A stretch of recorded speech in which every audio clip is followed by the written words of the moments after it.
Boa noite, vamos dar início, então, ao nosso último encontro síncrono deste nosso curso de revisão sistemática na prática, do básico ao essencial, e o nosso tema de hoje vai ser o uso ético e responsável da inteligência artificial na revisão sistemática. Como eu já falei, vocês fiquem à vontade para perguntar, para interromper, pode abrir o microfone ou escrever lá no chat como acharem melhor, tá? E aí eu começo falando sobre a questão do uso da inteligência artificial. Se você decidiu, né, utilizar alguma ferramenta, uma ou mais ferramentas, né, na sua revisão sistemática, né, se você tomou essa decisão, a gente precisa utilizá-la de maneira ética e responsável. E eu poderia dizer que as diretrizes, né, para a questão da utilização da inteligência artificial, o grupo que trabalha com revisão sistemática foi um dos pioneiros a trazer algumas diretrizes e algumas recomendações com relação ao uso da inteligência artificial. Então, já tem um tempo que eles se reuniram, que eles trouxeram algumas diretrizes, a gente vai falar um pouquinho sobre isso hoje, né, e eles a cada dia, como vocês estão percebendo, né, que a inteligência artificial, se você olhar todos os dias, você tem uma notícia, você tem uma ferramenta nova, enfim, é uma coisa, está sendo um movimento muito rápido, né, e a gente tem atualizações a todo momento, e eles estão também se atualizando de acordo com a necessidade, tá? Então, é um documento vivo, inclusive, que eles chamam, esse documento que traz as recomendações sobre o uso da inteligência artificial. E aí, no próprio Prisma, que a gente falou, lembram? Eu acho que teve muitas aulas que a gente falou no Prisma. A gente tem o Prisma P, que é para protocolo, e a gente tem o Prisma, que é para o relato, né? Eu acredito que Isaac tenha falado alguma coisa na aula passada também sobre o Prisma, que ele é um checklist que a gente utiliza para relatar a nossa revisão sistemática. E no próprio Prisma, ele já traz, né, algumas orientações, recomendações com relação ao uso da inteligência artificial. Então, aí na etapa do processo de seleção dos estudos, por exemplo, nesse item, ele coloca se você utilizou alguma ferramenta, né, de automação nesse processo que você deve declarar, né, se utilizou. No processo de extração de dados, a mesma coisa, e na avaliação do risco de viés também, tá? Então, já no próprio Prisma, eles já estão sinalizando que se você utilizar algum tipo de automação, com inteligência artificial generativa ou não, mas que você declare que utilizou. Também no processo de seleção dos estudos, assim como não, desculpa, que eu só aumentei. A mesma coisa, no processo de seleção dos estudos, na extração de dados e na avaliação do risco de viés. Vocês já devem ter percebido, até no que a gente foi comentando em cada uma das etapas, que essas 3 etapas são as etapas em que a gente tem mais ferramentas, né, que foram desenvolvidas para utilização durante a revisão sistemática. Então, ferramentas que são específicas para a revisão sistemática. Então, elas são voltadas principalmente para a seleção dos estudos, para a extração de dados, e temos algumas para a avaliação do risco de viés. A avaliação de risco de viés, como eu até já comentei com vocês em outros momentos, é a mais sensível, se eu posso dizer assim, na utilização da inteligência artificial, porque ela tem mais subjetividade na análise, ela precisa mais da característica, da nossa característica humana, né, de conseguir avaliar e perceber algumas nuances do trabalho, né, mas já temos algumas ferramentas que estão se propondo a avaliação desse risco de viés. E aí, nessas diretrizes que eu disse a vocês, que já estão organizadas para a questão do uso da inteligência artificial, elas se chamam a série RAISE, né? É um documento são 3 documentos, na verdade, que são diretrizes práticas para garantir essa integridade e a transparência no uso de inteligência artificial para a síntese de evidências, tá? Não só a revisão sistemática, mas a síntese de evidências como um todo.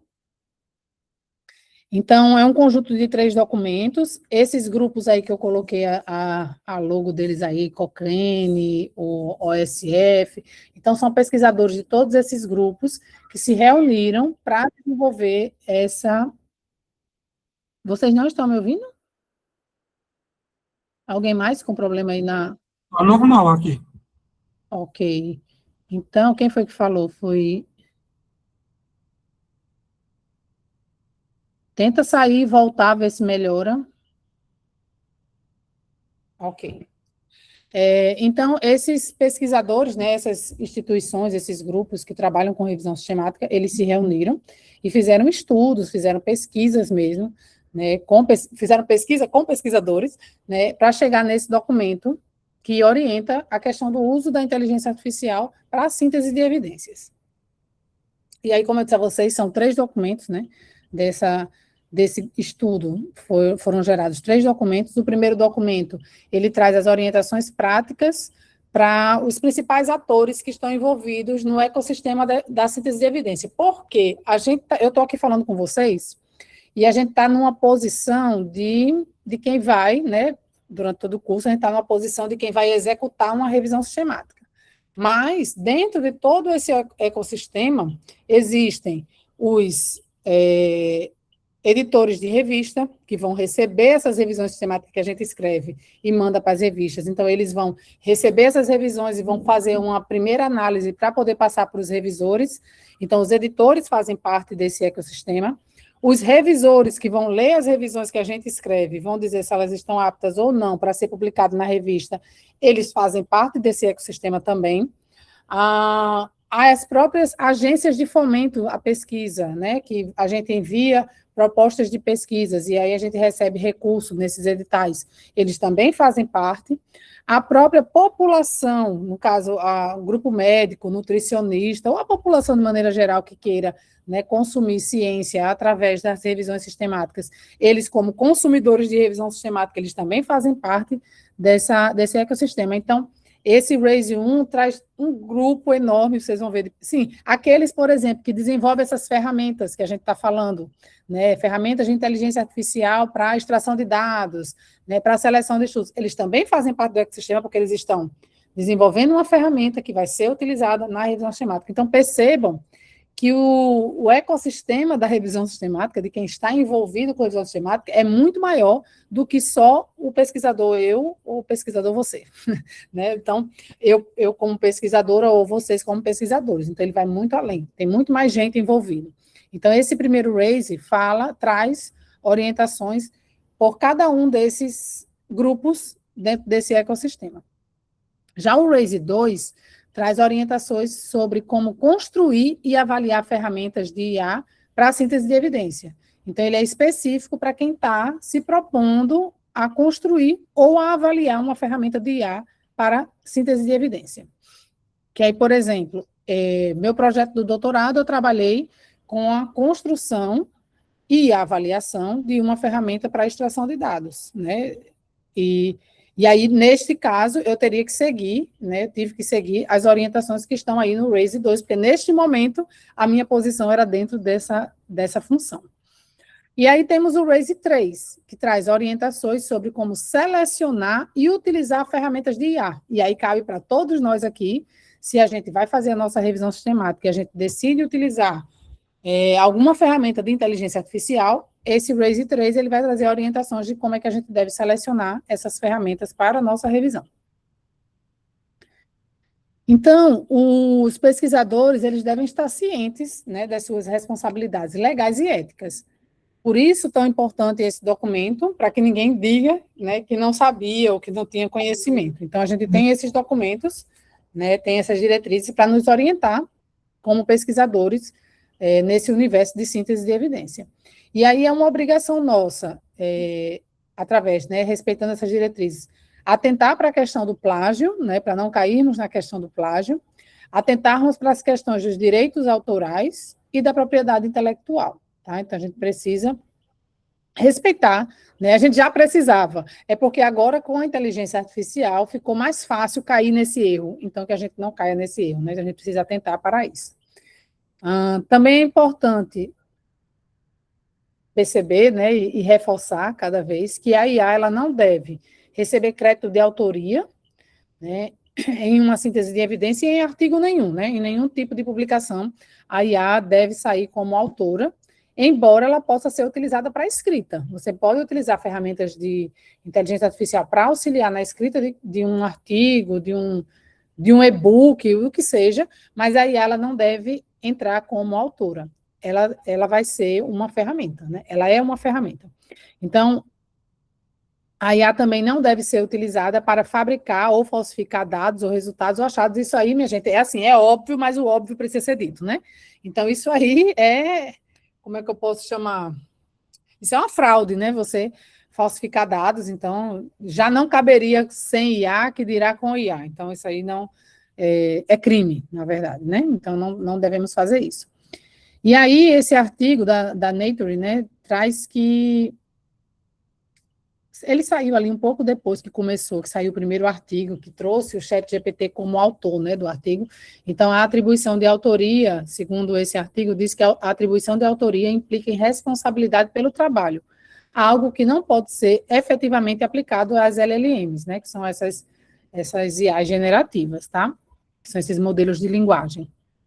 Então, a Nature há algum tempo, já se posicionou, e depois várias editoras se posicionaram no mesmo caminho que a Nature, né?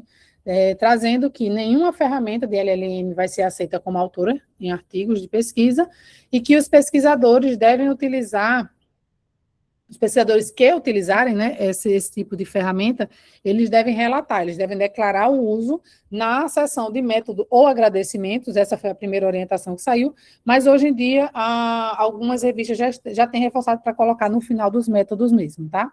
A questão do uso da inteligência artificial.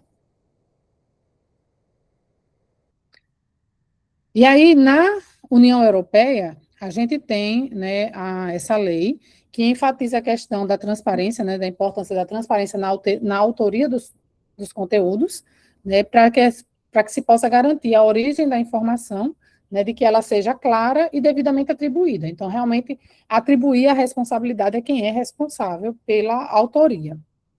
No Brasil, a gente não tem ainda, né, uma lei, né, específica para a inteligência artificial, está em discussão ainda, não existe essa lei, mas a gente tem diversas diretrizes, já vou falar um pouquinho delas, mas antes deixa eu só falar a questão da proteção de dados, que isso a gente também tem aqui no Brasil, e que faz parte lá da União Europeia, que diz que a gente deve, né, a proteção de dados garanta que o uso da IA esteja em conformidade com os requisitos de confidencialidade, privacidade e proteção de dados. Então, a gente tem que ter cautela com o envio de conteúdos para que a gente não envie para a inteligência artificial dados sensíveis, né? Dados da nossa pesquisa que são inéditos e de repente pode ter algum tipo de vazamento. Então, a gente sempre deve considerar remover ou anonimizar essas informações antes de colocar na ferramenta. Tá? Érica colocou aqui algum comentário, deixa eu ver o que foi. Declarar que usou a IA na construção de alguma parte do trabalho enfraquece o estudo de alguma forma, de maneira nenhuma, tá? Você deve declarar que usou, assim, de maneira nenhuma, mas vou fazer uma ressalva, tá? Tudo que é novo, gente, gera resistência, tá? E vocês devem ver isso. Tenho certeza que todo mundo aqui conhece alguém, para não dizer mais pessoas, mas todo mundo conhece pelo menos uma pessoa que é contra a inteligência artificial, que diz que não se deve utilizar a inteligência artificial, que você vai ficar burro utilizando a inteligência artificial, que isso veio para destruir a humanidade, né? Como eu vi num discurso na internet, né, no Instagram, um discurso de um formando, eu acho, dizendo que a nossa função, né, era destruir a inteligência artificial, enfim, a gente vai encontrar esse tipo de posicionamento, tá? E aí, Érica, talvez se uma pessoa que tem esse pensamento, pegue o seu trabalho, esteja, como é que eu posso dizer, responsável por avaliar de alguma maneira o seu trabalho, pode ser que esta pessoa ache que o seu trabalho é enfraquecido por esse motivo, tá?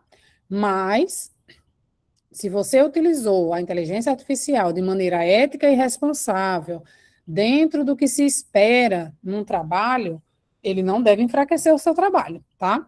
Então, vamos lá. Eu fui lá, utilizei a inteligência artificial para escrever, por exemplo. Vou escrever meu artigo e usei a inteligência artificial para escrever. Peguei lá meus resultados, joguei na inteligência artificial e pedi para ele escrever a sessão de discussão do meu artigo. Ele escreveu e eu fiz Ctrl+C, Ctrl+V e coloquei lá. Será que esse meu trabalho está enfraquecido? Eu diria que sim.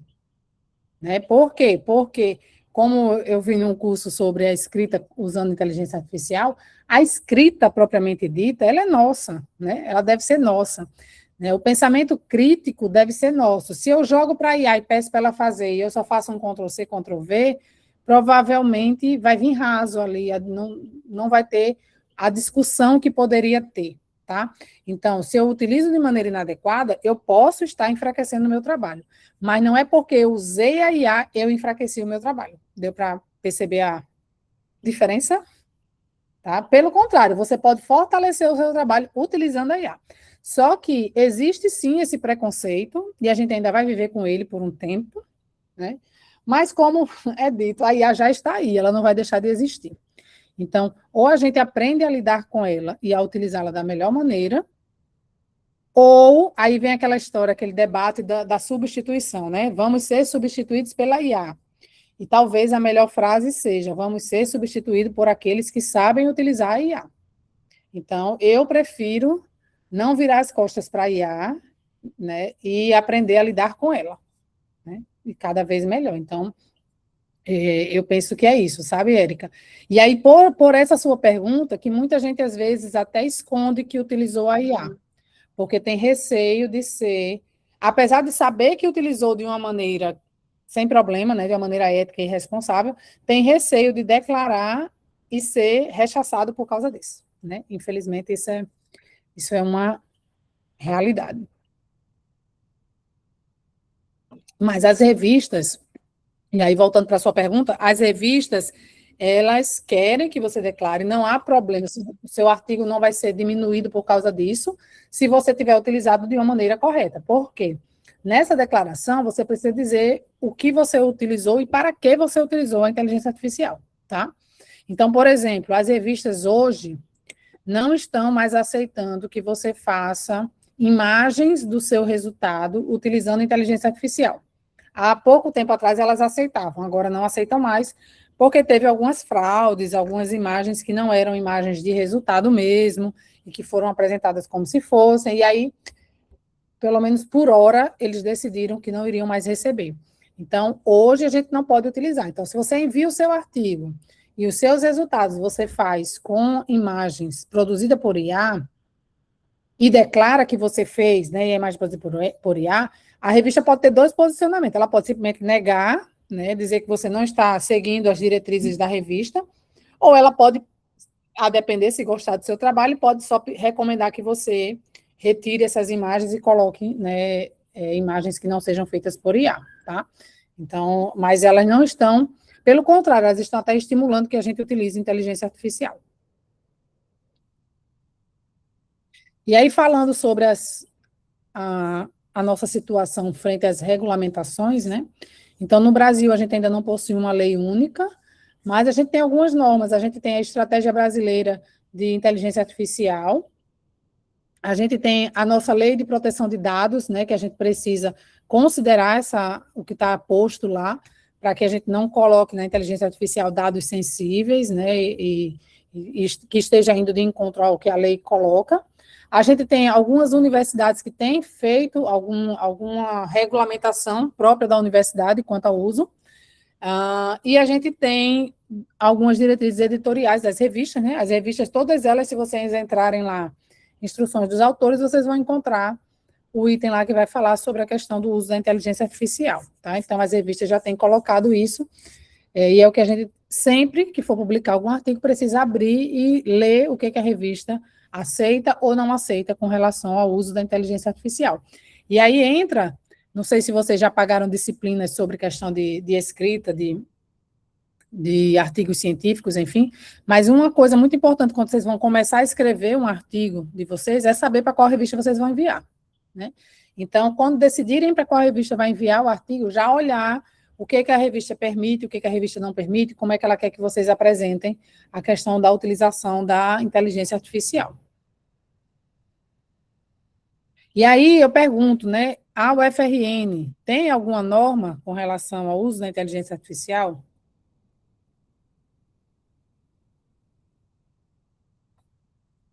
Me digam aí. O programa de pós-graduação de vocês, quem está na pós, tem alguma norma com relação ao uso da inteligência artificial? Sim, não, talvez? Não sabe dizer. Pode usar, mas precisa declarar. Ok. Mas, assim, oficialmente, até onde eu sei, né, até onde eu...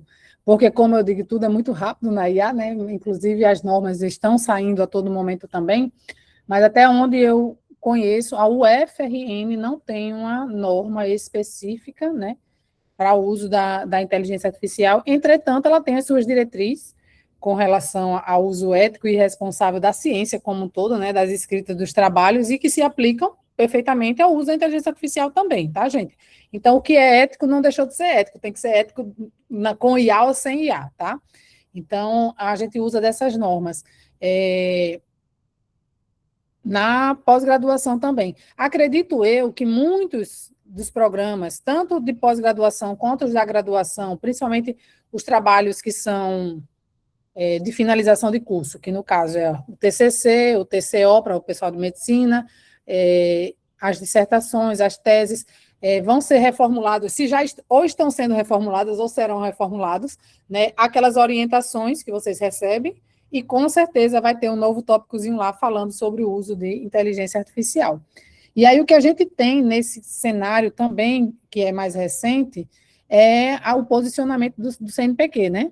Que aí nós da pós-graduação é o que a gente tem hoje, né, e tem seguido, que é essa portaria 2.664, que fala sobre a política de integridade na atividade científica do CNPq. E aí ela vai falar, né, quem ainda não leu, leia este documento, ela vai falar sobre a integridade científica de uma maneira geral, e dentro de todo esse conteúdo tem também a questão do uso da inteligência artificial, que eu trouxe aqui para vocês, um pedacinho que fala sobre isso. Então, diz que deve-se declarar o uso de ferramentas, né, quando você estiver utilizando, de qualquer espécie, em qualquer fase do desenvolvimento da pesquisa, concepção, redação, análise e submissão, especificando nos respectivos textos e exposições eletrônicas a ferramenta utilizada e para qual finalidade.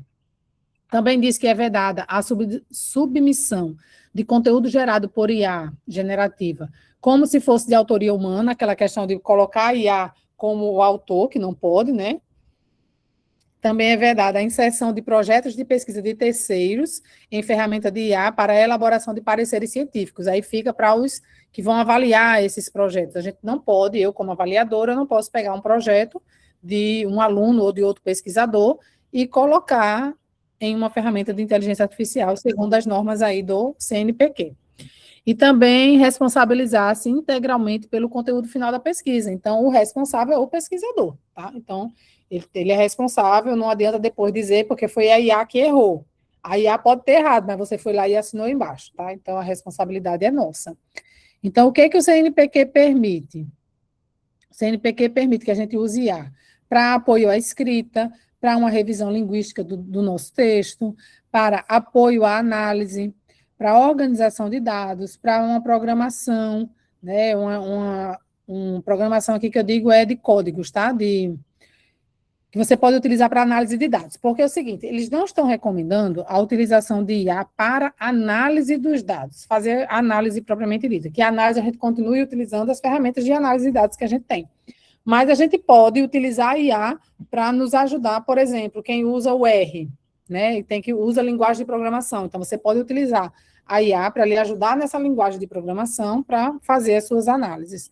E também nessas etapas de triagem e síntese de dados, tá? Então, o CNPq nos permite. O que que ele exige, de acordo com essas normas? Ele exige que a gente declare que utilizou e para que utilizou, né? Que seja feita a validação humana desse trabalho. Então, a IA, seja lá o que for que eu tenha pedido para a IA fazer, eu preciso validar e verificar se está ok, a validação humana. Também reforça a questão da responsabilidade, que é do pesquisador, né? Então, a responsabilidade é de quem está assinando aquele documento, né?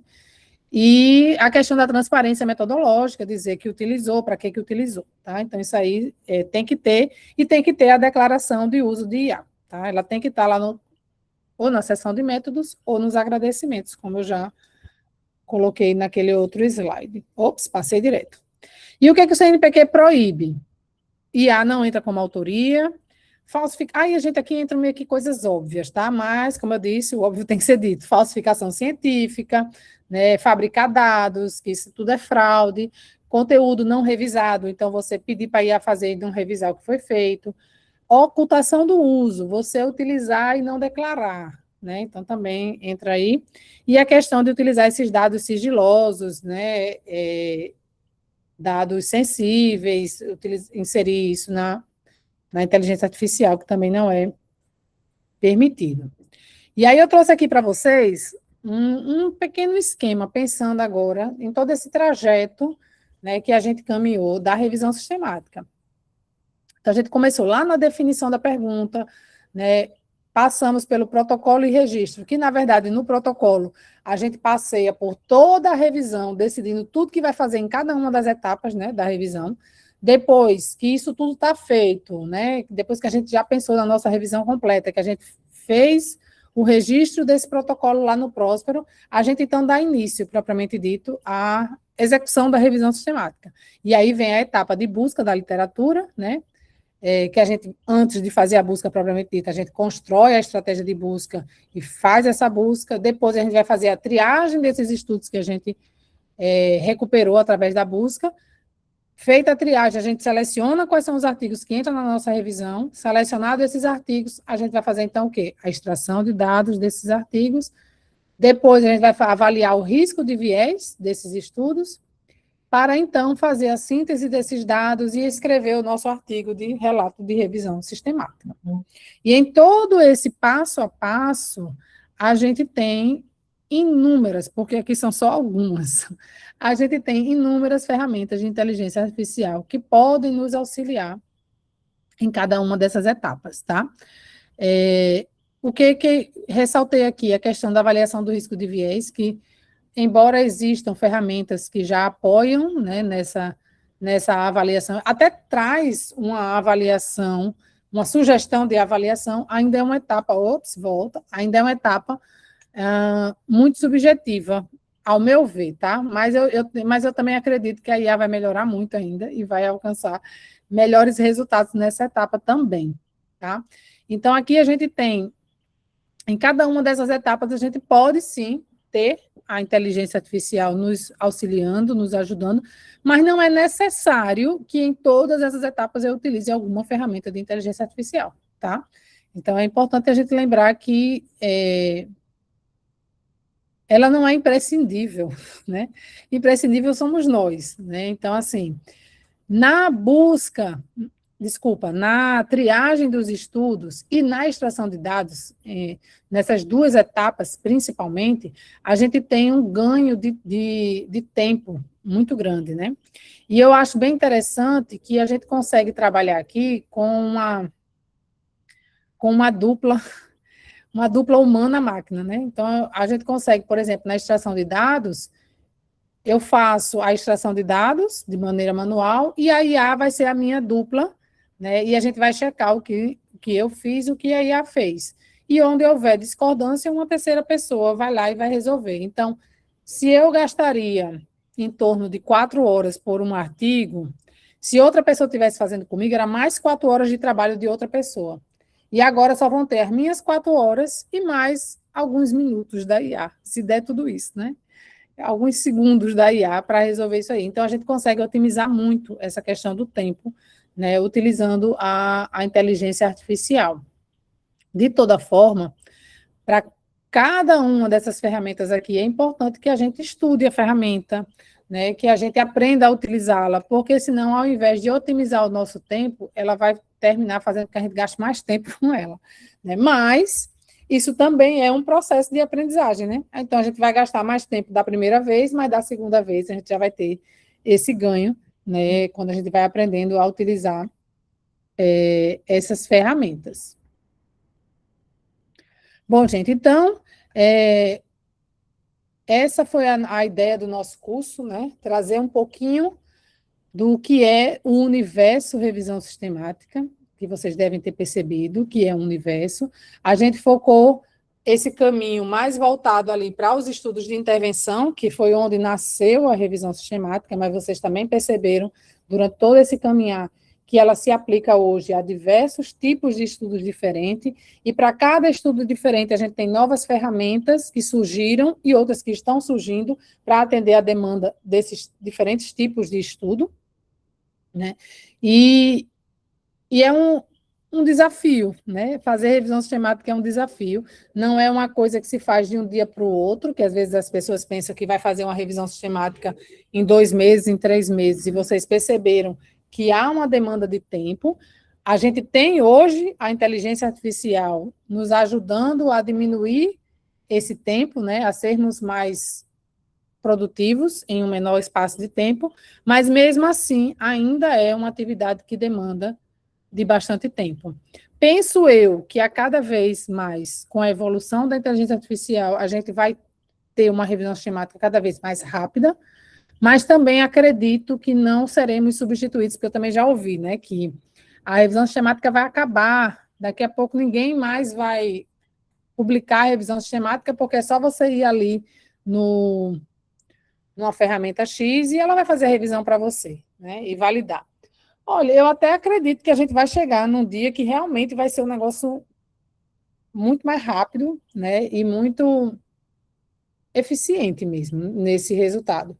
Mas, de toda forma, vai ser necessário o humano para interpretar aqueles dados que vão vir ali e escrever essa interpretação no formato de artigo, sabe? Para uma leitura e compreensão do público. Não vai ser, pelo menos, eu não sei se a máquina vai chegar a tudo isso, não. Mas ainda temos um caminho, né? Se ela vai por esse caminho, ainda temos um caminho a traçar. E aí eu gostaria de ouvir vocês, né, com relação a se tem alguma pergunta nesse contexto, se querem colocar alguma coisa com relação ao curso. Momento aberto.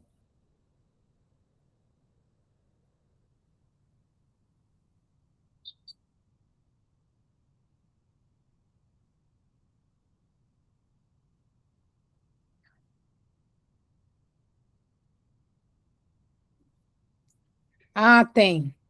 O que Lucas colocou aí dos termos, né, dos termos que se repetem. Inclusive, já existem alguns estudos, algumas publicações que falam sobre esses termos utilizados pelo ChatGPT. Não só o ChatGPT, pela inteligência artificial de maneira geral, eles fizeram um estudo com os últimos artigos que foram publicados e como alguns termos não eram utilizados, e agora houve um boom de uso desses termos, né? Associando que isso se deva à inteligência artificial escrevendo, né? E não ao humano em si, né? Mas seriam linguagens utilizadas pela inteligência artificial. Por exemplo, ele usa muito o termo essencial. Tal coisa é essencial. E aí, eu tenho recebido dos meus alunos os textos escritos por eles, e eu comecei a perceber isso, né? Porque inúmeras vezes eu estava lendo o texto e dizia assim, mas isso não é essencial para isso. Aí eu botava assim, mas isso não é essencial, eu botava lá no comentário, né, de correção. Aí daqui a pouco chegava outro essencial do mesmo jeito. Eu disse, ai, Jesus, aí chega a estar me dando agonia. Agora, quando eu vejo o nome essencial, já tá, às vezes até no meu material, quando eu vejo o nome essencial, eu digo, ai, vou tirar esse essencial daí. Tomei abuso do essencial. E o pior é que, às vezes, a gente escreve mesmo essencial, não foi a máquina que escreveu, né? É um termo que a gente usa mesmo. Mas outro termo que a IA usa muito é o crucial, né? Crucial, essencial, enfim. Deixa eu ver o que mais vocês botaram aqui. A lista de chamada eu vou olhar aqui, tá? Boto já se as meninas não colocaram. Quais as técnicas que os revisores de revistas utilizam para detectar? Vamos lá, detector de IA. Existem algumas ferramentas de IA para detectar se tem IA, tá? Só que essas ferramentas, até onde eu já li sobre, todas elas são falhas, tá? Nenhuma delas é 100%, não tem uma precisão de 100%. Então, o que que o pessoal faz? Pega essas ferramentas e pega um texto seu, nem seu, às vezes de autores conhecidos aí, bem antigos os textos, e aí joga lá e ele diz que tem tantos por cento de IA. E não tem a mínima condição desse texto ter IA, porque o texto foi escrito há não sei quantos anos atrás. Então, assim, uma vez eu peguei, não lembro qual foi a ferramenta de IA, e eu peguei um texto do meu memorial, que eu escrevi quando eu fiz o concurso, e ele deu que tinha IA. Né? Então, assim, elas são muito falhas nesse sentido.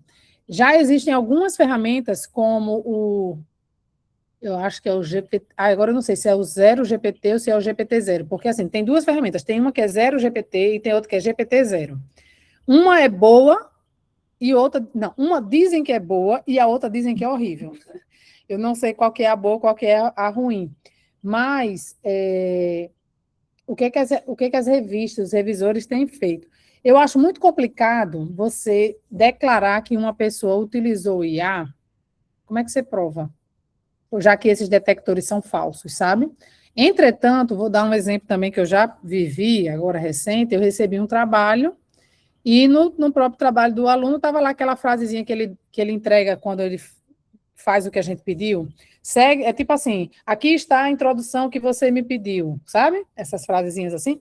E aí o trabalho da pessoa veio com a frase, assim como teve artigos também, não sei se vocês acompanharam nas redes sociais, saiu publicação de artigos que foi com essa frase, né, lá dentro do artigo. Então, isso aí a pessoa não tem como negar, né, que é o atestado de que realmente ela utilizou a inteligência artificial e nem sequer leu o que a inteligência artificial fez, porque se tivesse lido, teria apagado, né? Aí outra pergunta, quais as técnicas... Ah, não, essa aqui já foi. Sim, aí estão querendo desenvolver, se não já desenvolveram, eles estão querendo exigir que essas ferramentas de IA tenham um código, vou chamar assim, não estou lembrando qual é o nome que dá, mas seria tipo um sinal, vou dar um exemplo assim, fictício, mas seria nesse sentido. Por exemplo, toda vida que ele disser, sei lá, porque a IA, ela escreve codificando, ela segue uma probabilidade, né? Ela escreve por probabilidade. Então, tem essa palavra, e a palavra mais provável que vai vir junto é essa outra, ela vai fazendo isso. E aí, qual é a ideia deles? É que essas ferramentas utilizem o mesmo caminho, eles iam ter alguns códigos que ele iria utilizar sempre esse mesmo caminho. Então, sempre que ele utilizasse aquelas palavras, ia vir aquele outro conjunto de palavras juntas. E aí, quando a gente entrega o nosso texto, os revisores iam poder passar esse nosso texto para verificar se algum desses códigos, porque o chat GPT ia ter o código X, o Gemini, de repente, até o mesmo código, não sei como seria se seria por ferramenta, mas eles passariam e buscariam esse código que as ferramentas de IA colocariam em seus resultados. Todos os resultados das ferramentas de IA trariam esse código embutido. Isso aí é uma das ideias. Se vai acontecer, se está acontecendo, eu ainda não tive notícias, mas já ouvi falar que eles gostariam de fazer esse tipo de codificação. Aqui botou, é um detector de plágio. Aproveitando o gancho da pergunta, atualmente, como está a questão dos detectores de escrita? Então, já comecei a responder isso, né? Então, eles ainda são falhos, acredito que vão melhorar cada vez mais, mas ainda são falhos.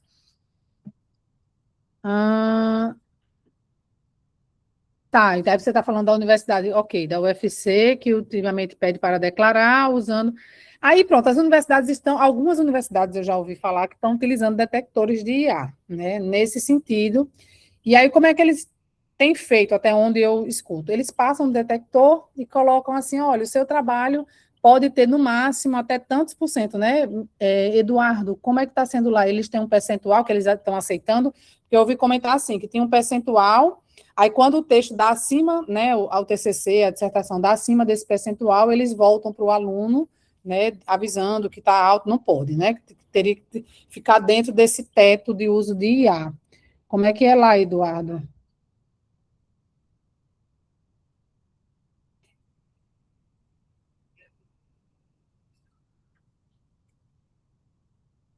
Até 30%, ó, é baixinho.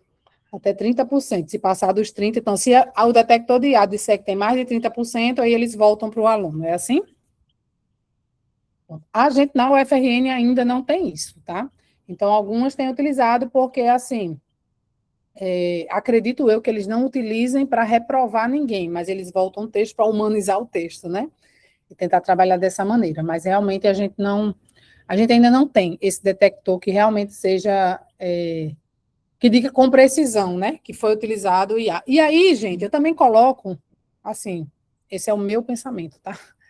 O maior problema não é se o texto foi escrito com IA ou se ele não foi escrito com IA. O maior problema é o que está dito ali, Tá certo? Primeira pergunta, né? Tá certo? É correto o que está dito ali? Segunda pergunta, gente, eu lembro demais, quando eu fiz o meu primeiro trabalho científico, foi o TCC, né? Trabalho de conclusão de curso. E eu lembro demais que a minha orientadora dizia assim, eu escrevia as coisas, ela fazia, quem disse? Eu disse. Ela disse, você não pode dizer nada, tudo tem que estar referenciado. Então, quando a gente escreve um texto, a gente precisa referenciar. Aquilo é verdade, mas quem disse aquilo? Então, a IA pode até trazer um texto para você que é verdade, e você foi lá e fez Ctrl+C, Ctrl+V daquele texto. Aquilo é verdade, mas quem disse aquilo? Se eu coloco sem dizer quem disse aquilo, eu estou dizendo que sou eu que estou dizendo, né? E se sou eu que estou dizendo e outra pessoa já disse e tem uma referência, isso é plágio. E aí você cai no plágio. Então, eu preciso ir atrás de referências para aquilo que eu quero dizer. Ah, professora, como é que eu faço isso? Vai lá para as ferramentas de IA científicas, como vocês viram já, o Scopus AI, como tem o Consensus, vocês vão para lá, leva aquilo que vocês querem falar para essas ferramentas e buscam artigos que falem sobre isso. E ainda tem que ter aquele cuidado de que isso que a ferramenta está trazendo para mim, esses artigos, são artigos de qualidade. Que artigos são esses? Ou é um resumo de congresso? Que está bem resumidozinho lá e que às vezes citou alguma coisa e nem era a citação dele. Para eu não cair no plágio, né, gente? Então, eu tenho que ter cuidado para eu não cair no plágio, tá certo?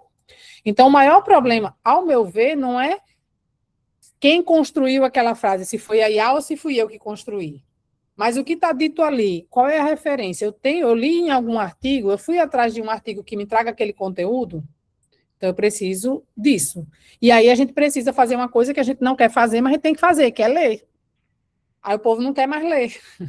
Já não queria antes, agora é que não quer mesmo, mas precisa ler. Então, eu preciso ler, eu preciso encontrar artigos que reforcem a ideia que eu quero desenvolver no meu texto, que reforcem a discussão que eu estou trazendo com os achados da minha revisão sistemática. Eu preciso ler. Então, essa etapa de leitura, o máximo que você pode fazer é colocar para ouvir o texto. Mas você precisa fazer, tá? Então, a gente precisa ler, a gente precisa usar do nosso intelecto para juntar A com B, porque a inteligência artificial trouxe uma devida informação, e eu digo, por isso, sabe? Aquele da gente, ele precisa existir, eu preciso pensar, eu preciso raciocinar, porque senão vira um texto vazio. Tá? Então, eu tenho que ter reflexão. Ellen colocou aí, verdade, prof. Inclusive, essa criticidade consciente é essencial, porque nem tudo que brilha é ouro, é verdade. E esse é o maior risco do uso da IA, sempre, exatamente. E aí, uma das técnicas que os cursos de IA, quando a gente assiste aí as aulas, coloca para a gente, é que tudo que você for pedir para a IA, né, uma das técnicas para a gente não emburrecer utilizando IA, né, não ficarmos burros utilizando IA, é que quando a gente vai pedir qualquer coisa para a IA, a gente faça o exercício mental de pensar o que a gente espera de resposta. O que eu espero de resposta? Por que é importante esse exercício? Primeiro, porque é um exercício mental. Segundo, quando a IA lhe traz uma resposta que nem sempre é o que a gente estava pensando, a gente consegue confrontar o que a IA trouxe com o que eu estou pensando. E, às vezes, a gente consegue chegar num terceiro pensamento.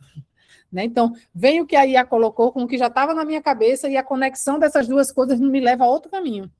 E a gente vai conseguindo evoluir, né? E vai... eu acho muito legal. Quando eu começo aqui a conversar aqui com o ChatGPT, eu boto uma coisa, ele bota outra, aí eu digo, não, mas peraí, aí eu começo a juntar os pontos, e quando eu vejo aonde eu consegui chegar, gente, eu fico muito feliz com esse resultado. Mas a gente precisa pensar, né? A gente precisa pensar. Às vezes eu pego a briga com a IA porque questiono todos os motivos. E porque ele tem que questionar, né? A gente tem que questionar. Tem que questionar, e quando achar que uma coisa não está certa. Sim, e outra coisa que eu sempre pergunto, quando vem uma informação assim, né? Principalmente quando vem umas coisas meio mal assombradas. Eu sempre pergunto, onde é que tem isso? Ou não, também quando vem uma coisa interessante, porque às vezes vem umas coisas bem interessantes, eu digo, e onde é que eu leio sobre isso? Eu pergunto logo, eu disse, onde é que eu posso ter uma referência sobre isso? Aí ele me diz.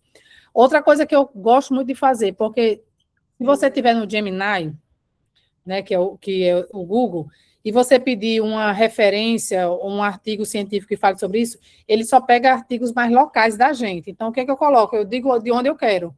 Se eu não for lá nas bases científicas, que é o mais recomendado, tá? É vocês irem para as bases científicas. Mas vamos supor que você está lá no Gemini, numa conversa.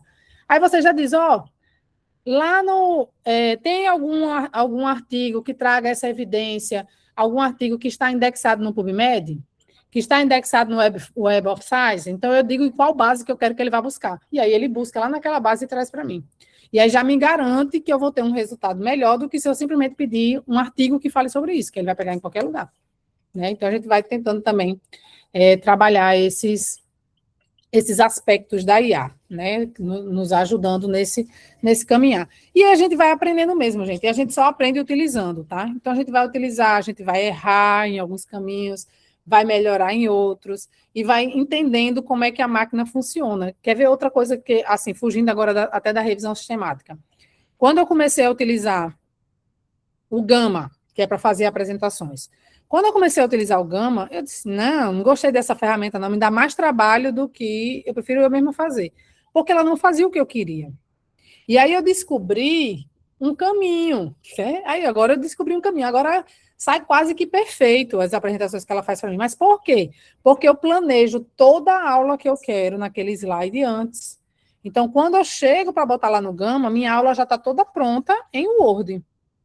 Eu tenho lá quais são os pontos que eu quero, eu tenho lá aonde eu quero dar ênfase. Então, eu já faço todo o meu esquemazinho, e aí, com o meu esquema pronto no Word, é que eu vou para o Gama. Sim, e nesse meio do caminho, eu peço ao GPT para fazer o prompt bem bonitinho. Eu digo a ele o que é que eu quero, peço para ele me fazer o prompt, ele faz o prompt bem bonitinho, eu jogo lá no Gama, e agora minhas apresentações estão saindo maravilhosas. Eu, basicamente, ajusto só alguns detalhes de tamanho de letra, porque a letra sai muito pequena lá. E uma coisa ou outra que sai diferente, ou que não entrou, né? Que eu queria que tivesse na apresentação e não entrou. E aí eu faço só esses pequenos ajustes. Mas isso é um refinamento que a gente vai aprendendo usando a ferramenta. Então a gente precisa utilizar a ferramenta, né? Para poder ir se ajustando a ela e aprendendo mesmo a utilizá-la, né? O Notebook LM, sim, Notebook LM. A gente fez aquele teste, eu não testei de novo, gente, na extração de dados, mas parece estar boa para a extração de dados, mas tem que testar, né? Porque senão você vai lá, você bota a sua revisão sistemática aí, você tem 20 artigos, faz a extração de dados toda por ela e depois descobre que está toda enviesada e está faltando informação. Então, a gente precisa testar antes de usar, tá, gente? Então, tudo a gente precisa ter essa confiança. E aí, como eu falei, quando a gente não conhece a ferramenta ainda, para usar pela primeira vez, ela nos demanda mais tempo, né? É natural. E aí, quando a gente vai aprendendo, a gente vai melhorando e vai usando com mais facilidade e mais rapidez, né? Notebook LM foi uma das melhores ferramentas que conheci. Ah, que bom, fico feliz que você está feliz com o Notebook LM. Eu também estou muito feliz com o Notebook LM. Né? É uma ferramenta muito boa, gente, para estudar, para desenvolver, assim, para escrever, né? Para você poder escrever um artigo, trazer vários artigos que você quer utilizar na sua discussão. Ele ajuda muito para você se organizar lá. Bom, alguma dúvida? Sim, deixa eu pegar a lista de frequência, né, gente? Tá aqui no grupo. Peraí, deixa eu pegar só um minutinho. Enquanto isso. Gide, eu coloquei para o pessoal. Ah, você colocou? Ah, obrigada, no chat, viu? Não se preocupe, não. Nada, okay. chefe. Eu e as minhas assistentes maravilhosas, obrigada. Obrigada. Bom, gente, então, assim, se ninguém tiver mais nenhuma pergunta a fazer, eu gostaria de ouvi-los um pouquinho sobre como foi o curso. Um de cada vez, sem brigas, por favor.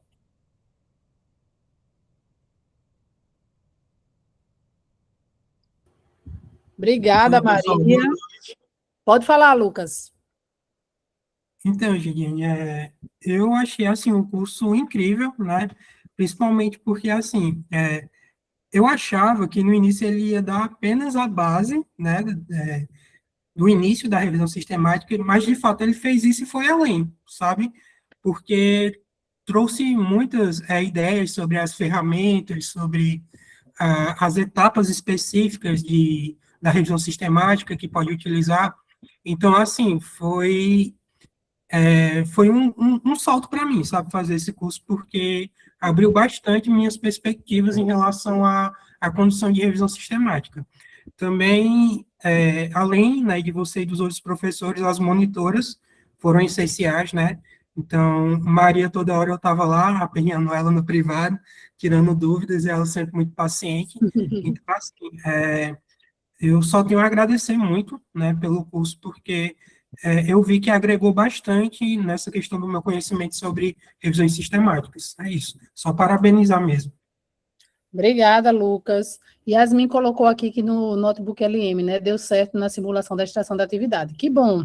Que bom. Eu realmente estou com boas perspectivas de que ele esteja bom para fazer a extração, mas é muito importante que a gente peça direito, né? A gente peça direitinho quais são os dados que a gente precisa, explique quais são as variáveis, o que significa cada uma das variáveis, porque eu acredito que se a gente fizer um prompt certinho para ele, um prompt bem estruturado, ele sim vai dar um excelente resultado ali no Notebook LM. Queria também trazer para minha participação com esse curso, porque para mim que estou começando agora, eu ainda sou aluna especial, né, para o programa de mestrado, então o curso, ele me trouxe a oportunidade do primeiro contato com o EIAM, o pessoal também do meu grupo, mesmo que graduandos ainda, já tem um conhecimento um pouquinho a mais do que eu, então foi muito produtivo trabalhar com eles, confrontar nossas ideias durante as atividades.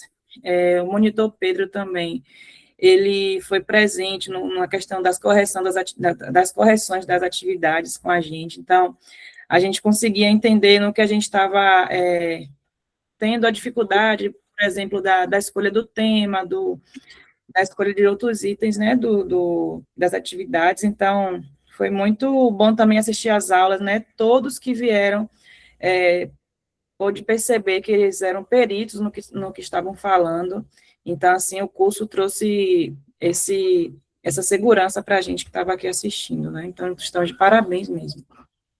Obrigada, Ellen. Qual é a pós-graduação que você está como aluna especial? No PGF. Ah, que maravilha. E você é de onde? Eu sou de Salvador, mas estou morando aqui em Natal. Eu percebi o sotaque. Seja bem-vinda à nossa cidade. Obrigada. Alguém mais quer falar? Deixa eu ver aqui o comentário. Eu amei o curso, gostaria de agradecer muito a Maria. Eita, que ela amolou Maria, olha aqui. Teve uma atividade que ela fez uma chamada de vídeo conosco e foi mostrando passo a passo. Maria é ótima, né? Maria, Mariana, Lucas, Harrison. Menino, olha, minha equipe é fantástica, viu? Tenho que reclamar, não. Só agradecer a Deus, esse povo que está junto comigo. Além de todos os professores que tiveram aqui, né, conosco também. Esses professores, todos que vocês conheceram aqui, fazem parte do LabSys, tá, gente? Que é o nosso grupo de pesquisa de revisão sistemática. E nós trabalhamos juntos em diversos projetos, os mais diferentes possíveis. O curso foi bem prático, eu gostei bastante. Que bom, fico muito feliz, né? Foi um curso trabalhoso, né? Botei vocês para trabalhar, mas a ideia era essa mesma, que vocês, como o nome já dizia aí, ó, revisão sistemática na prática. Então, a ideia é que vocês tivessem realmente esse momento de prática, né? De não ficar só aqui ouvindo, mas tentar ter aquele momento de parar e tentar colocar no papel ou na tela, né, um pouco daquilo que vocês ouviram nas aulas, né? Então, a gente termina hoje aqui, mas sabendo vocês que o LabSys tem as portas abertas para vocês, tá? No que vocês precisarem, né, podem nos buscar, né, no que a gente puder contribuir. A gente também sempre está disponível, né, a contribuir, a compartilhar o nosso conhecimento, porque o conhecimento ele só é válido quando a gente compartilha, né? Quando a gente divide com o outro, e a gente cresce demais, porque a gente aprende muito mais. Vocês, às vezes, fazem, e aí agora vem a fala da professora mesmo, né? O aluno, ele faz as perguntas, às vezes, em sala de aula, que ele nos leva a refletir coisas sobre pontos que a gente não tinha refletido ainda. E naquele momento que a gente passa a refletir sobre aquilo que vocês estão nos perguntando, se cria novas conexões, né, na mente, e a gente sai com aprendizados. Então, não é simplesmente da boca para fora quando a gente diz assim, que a gente, quando ensina, a gente aprende, porque realmente, quando a gente ensina, a gente aprende, né? Quando a gente ensina, a gente aprende, a gente faz novas conexões, a gente pensa em possibilidades que antes a gente não tinha pensado, né? E aí a gente consegue evoluir no conhecimento daquilo que, às vezes, a gente está ministrando há tanto tempo e não tinha parado para pensar sobre aquela ótica. né? Caitlin colocou aqui, peraí, que voou, que o curso foi ótimo, o diferencial de subdividir os grupos de trabalho com a orientação dos monitores e convidar os professores diferentes para cada aula foi muito bom. Que bom, Caitlin. Diogo, agradeço demais, foi tudo maravilhoso. Um compartilhamento de conhecimento muito verdadeiro por essa equipe fantástica. Obrigada, Diogo, que esteve conosco neste curso. Foi um excelente conhecer o LabSys de perto e o conteúdo do curso foi muito bom.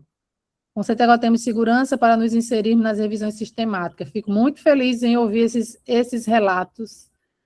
Eita, já pode programar o próximo. Pois é, vamos pensar no próximo. Eu confesso que eu quero muito, assim, não sei quando é que eu vou conseguir, gente, mas eu queria muito fazer um de uso de IA em revisão sistemática, da gente realmente botar a mão na massa agora nas ferramentas, né? Nas ferramentas de IA, mas aí tem que ser para o público que já conhece a revisão sistemática, para a gente trabalhar só a ferramenta de IA. Né? Então, assim, isso está na minha cabeça, quando eu vou conseguir botar em prática, eu não sei, vão esperando aí que em breve, quem sabe, em breve você bota 6 meses aí para frente, tá, gente? Mas quem sabe aí, em breve a gente tem essa possibilidade. De toda forma, eu já adianto para vocês que nós teremos oficinas em breve, aí em breve de verdade, tá? É o próximo semestre, nós vamos ter oficinas de utilização de ferramentas de IA na pesquisa, no ensino, na graduação, e aí vocês fiquem atentos aí às redes sociais, né, que a gente vai divulgar. Vamos ter 6 oficinas com temas diferentes, mas que envolvem o uso da inteligência artificial, tá? E esse de revisão sistemática é mais para frente. Por isso que eu disse que não vai ser agora, tá? Bota aí mais de 6 meses para frente para poder sair com esse da revisão sistemática, mas a gente já vai começar a trabalhar o tema revisão sistemática, inteligência artificial, na vida acadêmica, né? Graduação, pesquisa, ensino, extensão, enfim, nesse contexto, tá certo? Bom, então era isso. Muito obrigada a todos. Vamos tirar uma foto, quem puder, abrir aí suas telas para a gente tirar uma foto. Olha, o povo aparecendo. Deixa eu tirar a apresentação, peraí, que aí para aparecer o...